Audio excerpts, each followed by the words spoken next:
네, 자녀를 혼자 집에 두고 외출하실 때 집에 혼자 있을 자녀가 걱정이 되지 않는 때는 그러니까 그 시점은 언제쯤 되십니까?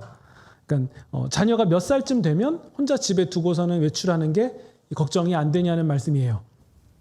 저는 그 아이가 한 10살쯤 되니까 이제 좀 혼자 집에 두고서 제가 다니는 게 별로 걱정이 안 되더라고요. 그런데 가장 처음에 아이를 혼자 두고 그 외출해야 됐을 때, 그때 저는 아이에게 어떤 말을 했을까요?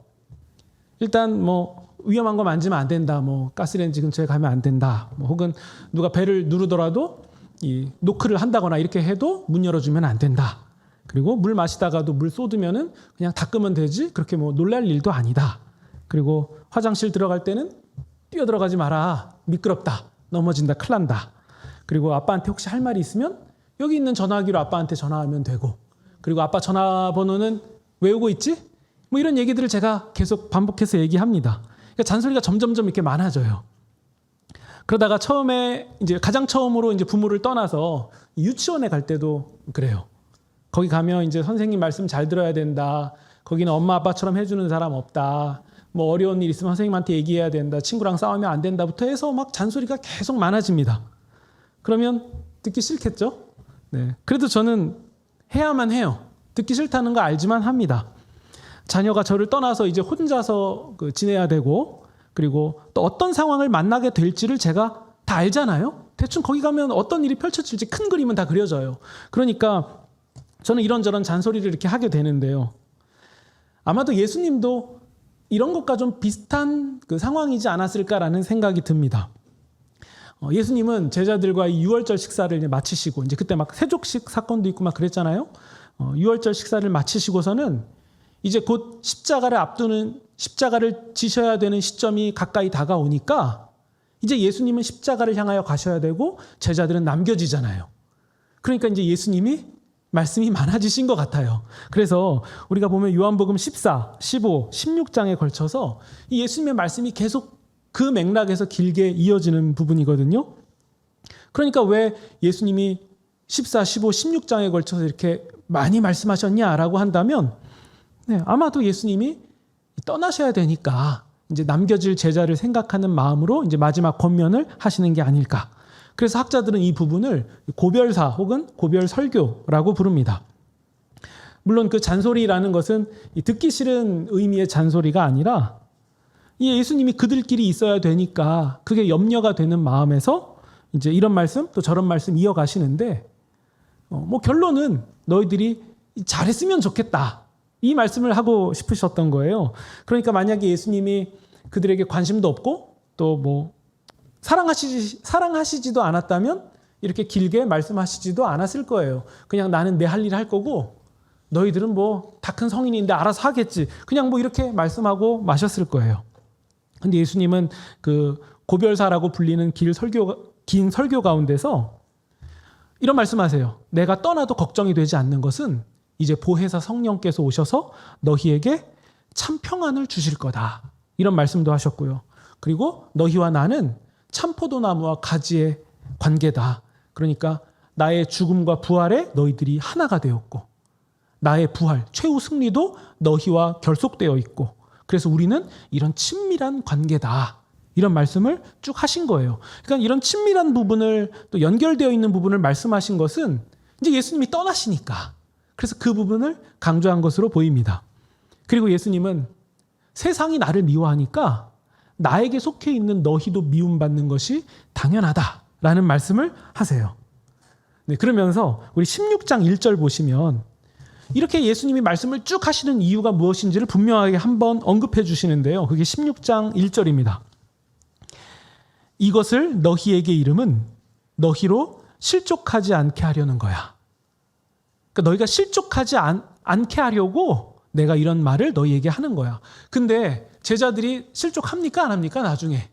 실족하잖아요. 근데 예수님이 이걸 모르셨을까요? 아십니다. 근데도 예수님은 제자들이 실족할 것을 아시면서도 이 말씀을 하세요. 너희가 실족하지 않게 하려고 내가 이런 말을 했어. 그리고 너희의 믿음이 흔들리지 않게 하려는 거야. 네. 그러면 예수님의 이 말씀은 이 제자들에게 위로가 됐을까요? 이 말을 들을 때 그래 위로가 돼. 나는 잘할 수 있을 것 같아. 이런 생각이 들었을까요? 오히려 예수님이 갑자기 이런 얘기를 하실 때 마음이 불안하지 않았을까요? 왜냐하면 실족하지 않게 하려고 이런 말을 하는 거야 라는 말 자체가 이제 곧 실족할 일들이 일어난다는 거예요. 그러니까 제자들은 그 말을 들을 때 마음이 이상해요. 분명히 예수님이 격려하시는 건데 마음이 왜 이러지? 뭐 안 좋은 일 펼쳐지나? 이런 여러 가지 생각이 들었을 거예요. 치과 가면 그러더라고요. 안 아프게 빨리 끝내준대요. 그러면서 뒤로 무슨 말을 이어서 하시냐면 혹시 불편하거나 아픈 데 있으면 오른손 드세요. 이 얘기를 해요. 그러면 저는 그 얘기를 듣고 안 아프게 빨리 끝나네 이런 마음일까요? 아니면 이거 이상하다 싶을까요? 이상하죠. 아플 만한 일이 일어날 수 있겠다는 긴장감이 저는 들거든요. 마찬가지입니다. 예수님이 실족하실 만한 일이 일어난다는 것을 염두하시고서는 하신 말씀이고 제자들도 그 부분을 눈치챘을 겁니다. 그러니까 예수님이 제자들에게 당부의 말씀을 하시는 거예요. 실족할 만한 일 맞아. 근데 지나갈 거야. 될 거야. 그리고 보혜사 성령께서 함께 하실 거야. 잘 지나갈 수 있어. 내가 했던 너희에게 계속 잔소리처럼 했지만 너희들은 그냥 한 귀로 흘려버리고 있을지도 모르겠지만 바로 그 말씀이 생각나게 하실 것이고 너희는 그 말씀이 생각날 때마다 지금 이 상황이 틀리지 않았다고 잘 가고 있다고 이런 부분을 확인하게 될 거야. 이런 말씀을 예수님이 하신 거죠. 그러면 예수님의 이런 말씀과 상황들을 보면 우리가 한 가지 질문에 대답이 될 것 같습니다. 예수님을 믿어도 고난이 있습니까? 네. 예수님을 정말 잘 믿으면 정말 잘 믿고 말씀대로 정말 잘하고 교회도 한 번도 예배당도 한 번도 안 빠지고 예배 다 참석하고 그러면 우리에게는 아무런 고난도 없고 어려움도 없고 그렇습니까? 막 승승장구하고 항상 유복하고 만사 형통하고 손대는 것마다 다 잘 되고 대박 터지고 막 그렇게 됩니까? 네. 그렇지 않죠? 근데 기독교 방송이나 이런 데서 나오는 간증들 보면 다 그렇게 된다고 하잖아요. 그렇죠? 저도 그런 자리 세워서 카메라 많이 세워놓고 하면은 저도 뭔가 그럴싸한 얘기를 해야 될 것 같아요. 느낌이 그렇게 흘러갈 것 같으니까 그런 말을 하게 될 것 같은데요. 혹은 유명한 설교자들의 설교를 들으면은 다 그런 얘기 하더라고요. 어떻게 작정하고 뭘 했더니 다 잘 됐다고. 네. 근데 예수님은 그런 말씀을 하시지 않았어요.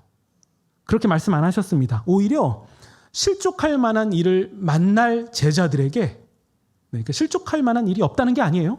만날 제자들에게 실족하지 않도록 당부의 말씀을 하신 거예요. 그러니까 믿음이 흔들리지 말라고. 그 말 자체가 어려운 일을 만난다는 거예요. 우리 3절 보시면요. 세상이 너희를 미워할 거다. 너희를 회당에서 쫓아낼 거고 너희를 죽이려는 자도 있을 것이다. 4절 그러나 오직 너희에게 이 말을 한 것은 너희가 그때를 당하면 내가 너희에게 말한 것을 기억나게 하려는 거야.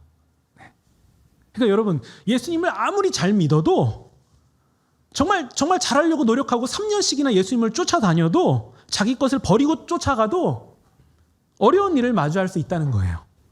예수님을 정말 잘 믿으면 아무 일 없고 아픈 것도 없고 병도 다 낫고 사업도 다 잘 될 거라는 그런 얘기들은 사실 엉터리예요. 다른 표현으로 이걸 좀 이렇게 바꿔서 얘기하면 이런 표현도 하시더라고요. 나에게 안 좋은 일이 일어난 것은 내가 신앙생활을 똑바로 하지 않아서 그런 거다. 믿음이 적어서 그렇다. 정말 그렇습니까? 네. 물론 하나님이 고난과 고통을 통해서 말씀하실 때도 있어요. 하지만 언제나 나의 그 부족한 믿음 때문에 고난이 발생하는 것은 아니에요. 그러면 우리의 믿음은 언제 부족하지 않고 완전해집니까? 우리가 죽는 순간까지 그게 될 거라고 보십니까? 저는 안 돼요. 저의 믿음은 남들이 볼 때 상대적으로 되게 믿음 좋아요 이런 얘기는 혹시 들을 수 있을지는 모르겠지만 저는 스스로 볼 때 그걸 완전한 믿음이라고 말할 수가 없어요. 그러면 그 정도 단계가 되면 고난과 아픔은 안 오는 겁니까? 그렇지가 않다는 거예요. 다 버려두고 예수님을 3년간 따라다녀도 실족할 만한 일을 만날 수 있다는 거예요. 왜냐하면 하나님께서 성도들을 부르신 이 세상이라는 곳이 이미 망가진 세상이기 때문이에요. 우리가 지금은 안전하다가도 위험한 곳에 가면은 위험해지는 것처럼 우리가 세상이라는 불안전하고 망가진 세상 가운데 부름을 받았기 때문에 우리는 예수님을 잘 믿어도 위험할 수 있는 거예요. 제가 안전모를 쓰면은 안전하겠지만 뭐가 떨어지는 곳에 안전모 쓰고 가면은 안전모를 써도 위험한 순간을 맞이할 수는 있는 거라는 거예요. 그러니까 우리가 세상에 있는 것 자체가 그 위험과 고난과 역경 이런 상황에 노출되어 있다는 얘기인 거죠. 그러니까 저는 방법을 알아요. 그런 고난과 역경을 마주하지 않을 수 있는, 완전하게 피할 수 있는 방법을 알고 있는데 그건 뭐냐면 세상을 떠나는 거예요. 이 지구를 떠나버리면 되는 거예요. 그러면 그런 어려움도 안 만나고 사람으로 인해서 골치 아플 일도 없고 그냥 떠나면 되는 거거든요. 네. 말도 안 되죠. 그러니까 예수님이 우리에게 말씀하신 것은 실족하지 않는 것이지 실족할 일이 없다는 말씀이 아니에요. 그러면서 예수님은 그 해산하는 여인에 빗대어서 제자들에게 끝까지 인내하고 승리할 것을 말씀하시는데 우리 21절 보시면요. 여자가 해산하게 되는 때가 오면 근심에 쌓인다. 네. 이거 경험하는 분이 지금 계실 것 같은데, 그렇죠? 네. 해산하는 때가 오면 근심에 쌓인다. 그러나 아기를 낳으면 세상에 이 사람이 태어났다는 기쁨으로 말미암아 그 고통을 다시 기억하지 않는다. 네. 남자는 이론으로밖에 모르는 얘기죠. 네. 여자들은 아이를 낳으신 분들은 다 아실 만한 얘기죠. 고통을 다시 기억하지 않는다. 네. 그러면서 16절 보시면요. 예수님은 제자들에게 조금 지나면 너희가 나를 보지 못할 거고 또 조금 있으면 다시 만나게 될 거다. 이런 말씀을 하시면서 우리는 이 구절을 보고 이게 어떤 의미인지 어느 정도 알 수 있게 되죠. 예수님이 조금 지나면 너희가 나를 보지 못하게 될 거다. 이 말씀은 어떤 뜻이냐면 이제 예수님이 십자가를 지러 가신다는 얘기예요. 예수님이 십자가를 지러 가시는 길은 이 제자들이 함께 따라가서 나눠지는 게 아니에요. 우리 가끔 고난주간 보면 우리가 예수님의 고난에 동참하자라고 얘기하는데 예수님이 십자가를 지시는 일은 동참하는 개념이 아니에요. 예수님이 혼자 가셔야만 되는 길이고 혹여나 제자들 중에 한 명이 저 그 십자가 같이 지겠습니다라고 얘기하면 예수님이 야, 너 못해. 너 그냥 갈 길 가라. 이렇게 하셔야 될 정도로 예수님이 혼자 담당하셔야 되는 거였어요. 그리고 예수님은 조금 있다가 이제 십자가에서 죄와 사망의 권세를 이기시고 부활하셔서 제자들에게 다시 나타나실 것이고 그래서 이런 상황들을 가지고 16절에서 표현한 거죠. 너희가 조금 지나면 나를 못 볼 거고 조금 있으면 나를 만나게 될 거다. 그러니까 이 예수님이 하신 말씀, 예수님이 제자들을 떠나서 십자가를 지시게 되는 것은 그런 과정들은 여인이 해산의 그 진통을 겪는 때와 같지만 곧 생명의 때가 오면 생명으로 풍성한 새 생명이 태어나는 순간이 오면 그 진통이 다시 기억나지 않게 될 정도로 그 마음이 기쁠 거고 그 마음은 어느 누구도 빼앗지 못할 것이다. 이런 말씀을 예수님이 쭉 이어서 말씀하신 거예요. 근데 예수님이 이런 말씀을 제자들에게 하실 수 있는 이유가 뭐냐면요. 결론을 분명하게 알고 계시기 때문이에요. 그것은 무엇이냐면 생명으로 기쁨이 되는 순간이 온다. 어느 누구도 빼앗을 수 없는 생명으로 기쁨이 되는 순간이 온다. 그걸 한 단어로 우리는 뭐라고 얘기하죠? 부활이죠. 네, 부활이 온다. 부활이 온다. 부활이 오기 때문에 해산의 진통이 의미가 있는 거죠. 지나갈 수 있고 그 진통을 다시 바라볼 수 있게 되는 거예요. 만약에 해산이 없다면, 새 생명이 없다면 그 진통은 절망이죠. 그러나 새 생명이 있다는 것을 알기 때문에 그 진통을 그냥 다른 진통과 다르게 보고 지나갈 만한 가치가 있다고 받아들여지게 되는 거예요. 왜냐하면 결론이 확실하기 때문이에요. 부활한다. 새 생명이 있다. 그러니까 예수님은 이 말씀을 하시는 거죠. 진통의 순간을 지나가자고. 낙심하지 말자고. 낙심할 만한 일인데 낙심하지 않을 수 있는 이유는 무엇이냐면 그 끝에 뭐가 있는지를 알기 때문에 이 진통의 시기를 잘 지나가자고 말씀하고 계신 거예요. 물론 진통만 바라보면 망했다는 생각이 들죠. 근심과 걱정이라는 벽이 너무 높으니까 야, 이게 되겠나? 이런 생각도 들 수 있을 거예요. 그러나 그 결론이 부활이라는 사실이 있기 때문에 진통을 지나갈 수 있다는 사실이에요. 핵심은 결론이 무엇인지를 알기 때문인 거죠. 우리 26절 보시면 그날의 제자들은 예수님의 이름으로 하나님께 구하는 날이 옵니다. 이전처럼 예수님이 제자들을 위하여 하나님께 구하지 않아도 돼요.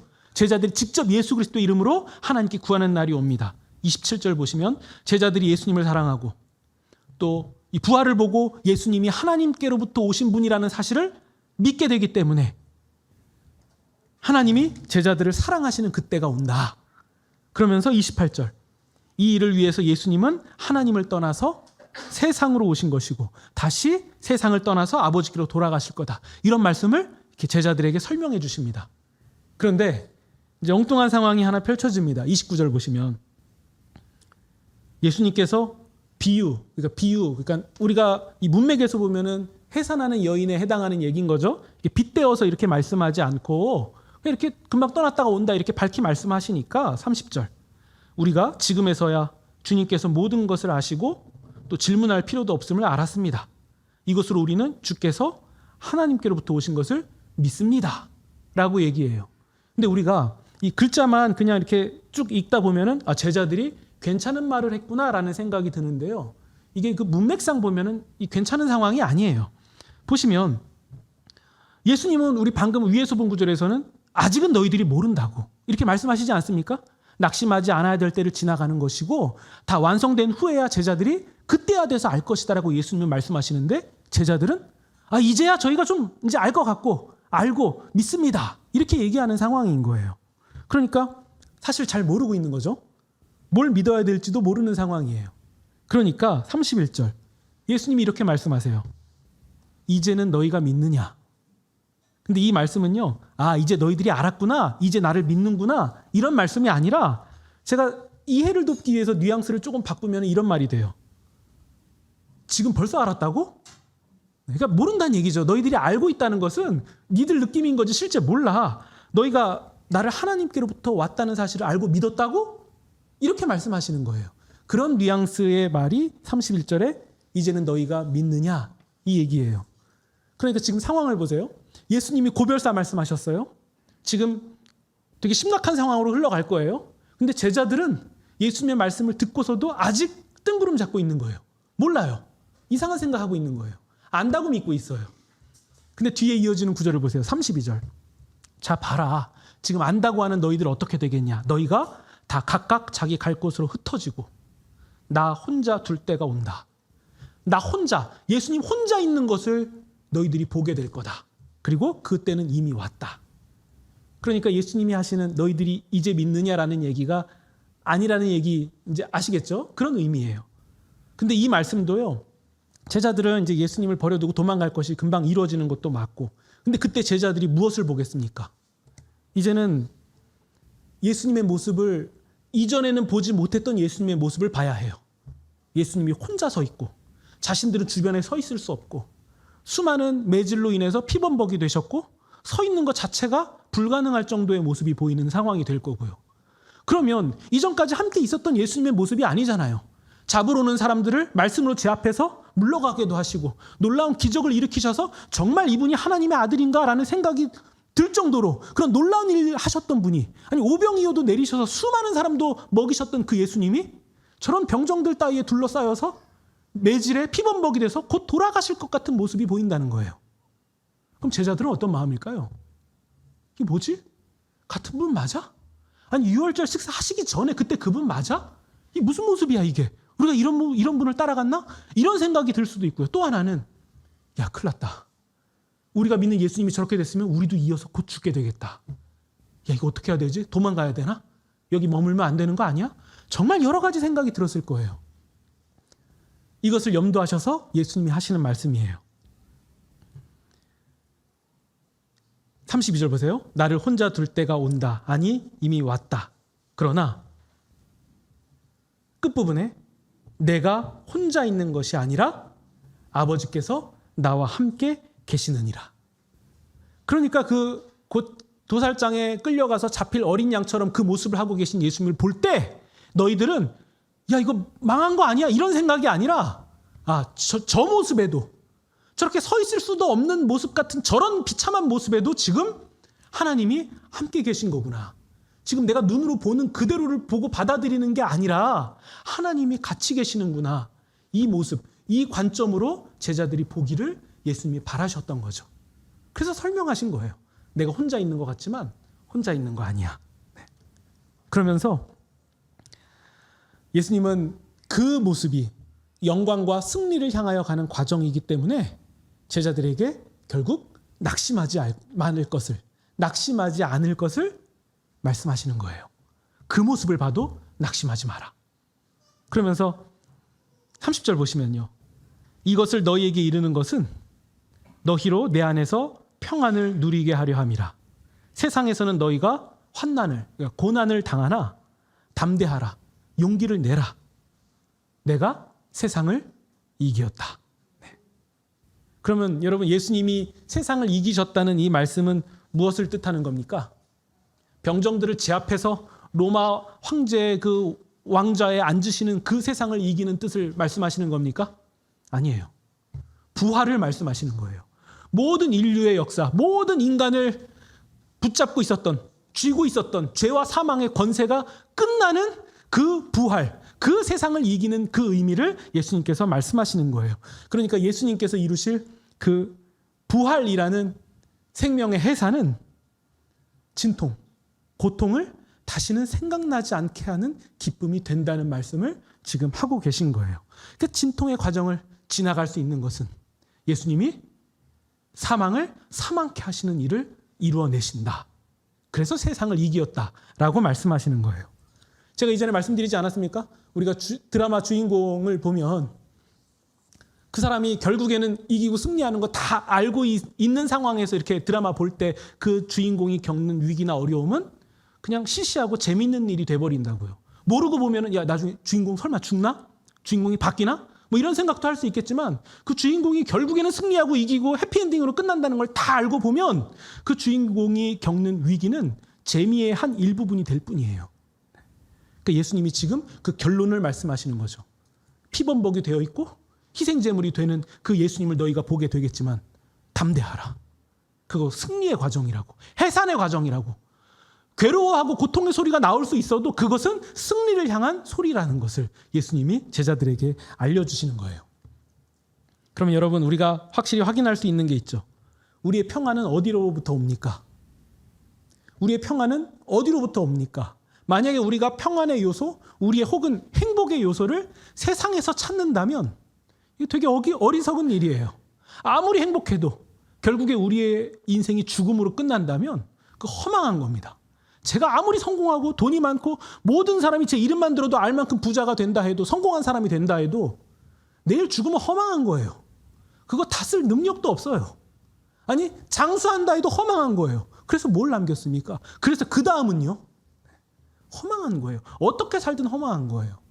그러나 아무도 모르고 아무도 주목하지 않고 저렇게 살고 싶지 않다라고 말할 만한 그런 사람의 모습을 하고 있다 할지라도 그 사람의 인생이 죽음으로 끝나지 않는다면, 그럼 놀라운 거예요. 저 사람 뭔데? 내가 저 사람보다 더 많이 가졌고 더 많이 성공했고 사회적 지위, 모든 것, 행복지수 전부 다 내가 다 많은데 저 사람 뭐지? 이게 상황이 달라지는 거예요. 그 끝이 죽음이 아니라는 것을 알면 가진 것도 아무 의미가 없고 비참한 것도 아무 의미가 없고 이제 이 세상에서 행복과 만족과 평안과 그 모든 것을 못 찾게 되는, 안 찾게 되는 거예요. 가치가 없으니까요. 어릴 때는 문방구 지나가다가도 그런 반짝반짝거리는 내가 좋아하는 캐릭터 있는 카드 그거 사고 싶어서 난리가 나지만 중학생 돼봐야 그 카드 주면은 그거 버려 이렇게 하지 않나요? 근데 왜 다르죠?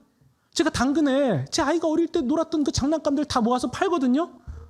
지금 이거 팔아도 되건 바로 팔으라고 하지만 그때는 그거 사달라고 오매불망했어요. 어른은 안 그렇습니까? 지금 이게 갖고 싶고 이렇게 되고 싶고 막 이런 거 저런 거 다 바라고 있는데 언제까지 그럴까요? 달라지는 거예요.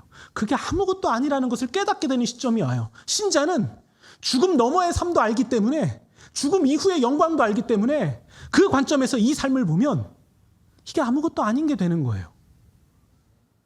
조금 초연해지는 거죠. 좀 더 나아지는 거죠. 달라지는 거죠. 같은 고난을 맞이해도 괴로운 건 물론 똑같고 슬픈 것도 똑같고 그렇다고 우리가 뭐 무통인 사람들은 아니지만 조금 다르게 대하지 않습니까?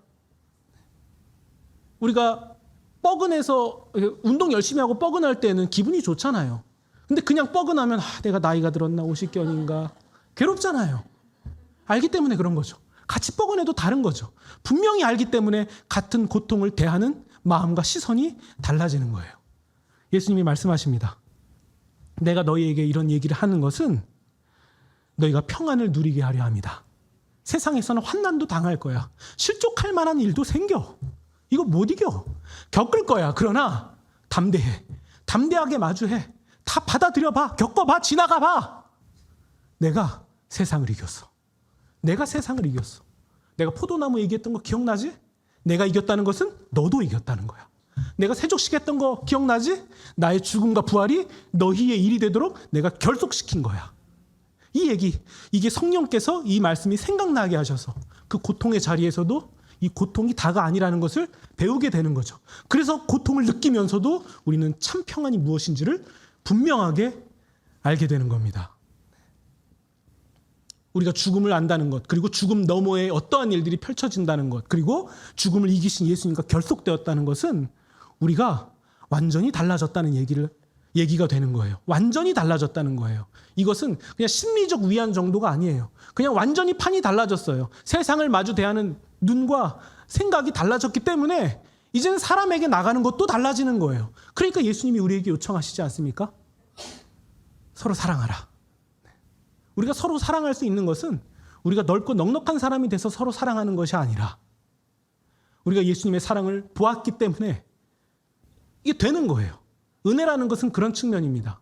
은혜는 우리가 은혜를 입었기 때문에 와, 나 딴 사람 됐어. 달라졌어. 다 할 수 있어. 와, 나 힘도 있고 능력도 있고 의지도 있고 결단이 있어. 이거 은혜 아니에요. 이건 착각이에요. 은혜는 내가 뭔가 좀 더 해보려고 주님을 닮아가려고 하려는, 그러니까 하지 않고는 못 견디는 그런 상태가 은혜인 거예요. 그러니까 우리는 은혜를 받고 나서도 완전해지는 게 아니라 그냥 못 견뎌지게 되는 거예요. 아, 이렇게 되면 안 되는데. 이거 아닌데. 그러면서 차츰차츰 나아가는 그 과정이 바로 은혜인 것이고, 그래서 은혜가 우리를 뒤바꿔 놓는 거예요. 주님이 우리에게 서로 사랑하라 말씀하신 것은 사실 우리가 사랑할 수 있는 능력이 돼서 그런 게 아니라 예수님이 오신 목적이 그거거든요. 우리가 요한복음 1장에 보면 이런 구절이 있습니다. 하나님이 세상을 이처럼 사랑하사 독생자를 주셨다. 하나님이 세상을 사랑하셔서 독생자를 주셨다면 그러면 그 독생자를 받은 우리는 어떤 열매를 맺는 게 맞습니까? 그래서 서로 사랑하는 거예요. 그래서 우리가 서로 사랑할 때 우리가 서로 사랑하는 그 모습을 보고 저 사람이 구원받았다는 것을 알게 되는 거죠. 사랑해서 구원을 얻는 게 아니라 우리가 사랑하는 모습을 보고 우리가 그 사랑이 예수님께로부터 소속되었다는 것을 깨닫게 되기 때문에 우리가 구원받은 백성이라는 것을 알게 되는 거예요. 우리가 이런 사실을 알고 또 알고 우리 가운데서 확고하게 하고 나니까 이제 우리는 세상에 대하여서 담대해질 수 있는 겁니다. 여러분, 우리가 생각하는 승리는, 최후 승리는 우리가 지금 할 수 있는 게 아니라 주님이 다시 오시는 그날, 그리고 예수님이 하나님의 나라에 우리가 들어갈 때, 우리가 하나님의 나라에 들어갈 때 이루어지는 것이 최후 승리예요. 그러면 우리가 경험하는 승리는 뭐냐? 그것은 예수님이 이루신 부활과 또 생명을 바라보면서 이 세상에서는 우리가 환난도 당하는 거예요. 좌절하기도 하고 넘어지기도 하면서 가는 그 과정을 주님은 승리라고 부르시는 거고, 그게 승리가 되는 것은 정신 승리라서 승리가 되는 게 아니라 그 결론이 죽음을 이긴 진정한 승리이기 때문에 그렇습니다. 그러면 예수께서 우리에게 주시는 그 평안이 세상과 다르다고 말씀하신 이유가 분명해지는 겁니다. 그것은 죽음이 해결되었다는 것을 가르쳐 주시고 또 다시 기억나게 하시기 때문에, 그래서 우리가 영생에 이르렀다는 사실을 보혜사 성령께서 보증하시기 때문에, 그래서 우리는 세상과 다른 평안이라고 말할 수 있는 거예요. 그러니까 우리는 우리 인생의 결론을 다 알게 된 거 아닙니까? 우리가 드라마 보면서 저 주인공 죽어? 이렇게 물어보듯이 누군가가 저에게 또 우리에게 죽어? 라고 물어본다면 우리 이렇게 말할 거예요. 아니, 결국에 살아. 드라마 보듯이 우리는 초연하게 결국에 살아. 이렇게 말하는 사람이 되었다는 것. 그 사람들을 우리는 성도라고 부르는 거예요. 그러니까 여러분, 우리는 우리의 인생을 영생의 관점에서 바라보는 훈련을 계속 하셔야 됩니다. 영생의 관점에서 지금 우리의 삶을 보셔야 돼요. 물론 여러분, 이 설교 듣고 잘못되는 방향으로 가는 것은 이런 거예요. 아, 지금은 뭐 망했어. 나중에 그냥 그 끝에 미래에 뭐 예수님 다시 오신다는 그 뭐 알 수도 없는 그 시점에서 잘 된대. 지금은 망했대. 이것은 설교 안 듣는 게 더 나아요. 그 관점이 아닙니다. 그때를 아니까 지금을 다르게 사는 거예요. 지금이 달라져야 되는 거예요. 영생의 관점에서 지금 나의 이 삶을 보면서 이 삶을 영생의 관점에서 해석해 가는 것. 그게 승리인 거죠. 그러니까 우리는 이렇게 말할 수 있을 것 같아요. 다 괜찮다고요. 괜찮아요. 다 괜찮아요. 저 이런 일이 있었어요. 제가 들을 땐 되게 심각한 일이 일어난 것 같은데 이게 괜찮아요 라고 말할 수밖에 없는 이유는, 그리고 스스로도 이걸 괜찮다라고 받아들이는 것이 정답인 이유는 영생의 관점에서 보기 때문이에요. 그러니까 혹여라도 우리 신자들 사이에서 내가 뭐 속상한 일 얘기했는데 그거 괜찮아요 이렇게 얘기할 때, 뭐야 지금 나는 아파 죽을 것 같은데 괴로워 죽겠는데 그걸 괜찮다고 얘기해? 이렇게 하실 게 아니라 영생의 관점에서 보면 괜찮겠구나. 제가 여러분에게 드릴 수 있는 최선의 것도 그거예요. 알아요. 그냥 되게 아프시겠네요. 제가 어떻게 얼마나 아프고 괴로우신지 이걸 헤아릴 수가 없네요. 이렇게 말해야 되는 게 정답인 거 저 알아요. 근데 그거는 그냥 인간인 제가 말할 수 있는 거고, 영생의 관점에서 제가 말씀드려야 될 부분은 뭐냐면 괜찮다는 거예요. 괜찮아요. 다 괜찮고 지나갈 거예요. 지금 되게 잘 돼서 뭔가 우쭐대는 것 같은데 그것도 다 허무한 거예요. 그냥 오히려 그게 안 괜찮은 거예요. 정말 괜찮은 것은 우리가 영생의 관점에서 지금 이 삶을 바라보는 그 개념이 우리 가운데 있을 때 괜찮은 거예요 라고 말할 것 같아요. 그거 다 괜찮아요. 얼마 전에 우리 신권사님 면회 갔다 왔는데 저를 처음으로 알아보시더라고요. 그동안 못 알아보시다가요. 그러니까 그게 좀 마음에 걸려요. 오히려 그런 게 없으시면은 지금 누워 계신 상황이 스스로에게 좀 덜 슬프지 않으실까. 인간적인 저는 그렇게 계산이 돼요. 차라리 저도 못 알아보고 상황도 판단이 잘 안 되시면은 좀 더 낫겠다. 근데 영생의 관점에서 보면 좀 너무 잔인한 것 같지만 이렇게 말씀드릴 수밖에 없을 것 같아요. 괜찮아요. 그리고 누워 계신 것도 괜찮아요. 저는 잘 모르겠고 저는 안 괜찮은 것 같은데 영생의 관점에서 보면 괜찮아요. 괜찮아요. 하나님이 분명히 권사님에게 하시고자 하는 어떤 의도, 뜻, 하나님의 계획이 분명히 있으실 거예요. 이것은 우리에게도 동일합니다. 하나님이 지금 나에게 원하시고 계획하신 것이 있습니다. 우리가 이 삶의 관점에서 보면 아무것도 얻을 수 없어요. 그러나 영생의 관점에서 우리가 우리의 삶을 다시 보게 되면 우리는 삶이 달라지는 거예요. 세상 돌아가는 게 달라지는 거예요. 다 시시한 거예요. 그리고 다 괜찮아지는 거예요. 무엇이 평안입니까? 예수 그리스도의 보혈의 공로를 힘입어서 예수께서 이기셨다고 한 그 이기심에 우리가 결속되는 것. 이거 외에는 우리에게 평안도 없고 만족도 없는 거예요. 오직 이 길뿐입니다. 예수님께서 우리에게 보증으로 성령을 보내셨기 때문에 우리는 사소한 일에도 믿음을 저버리지 않을 수 있습니다.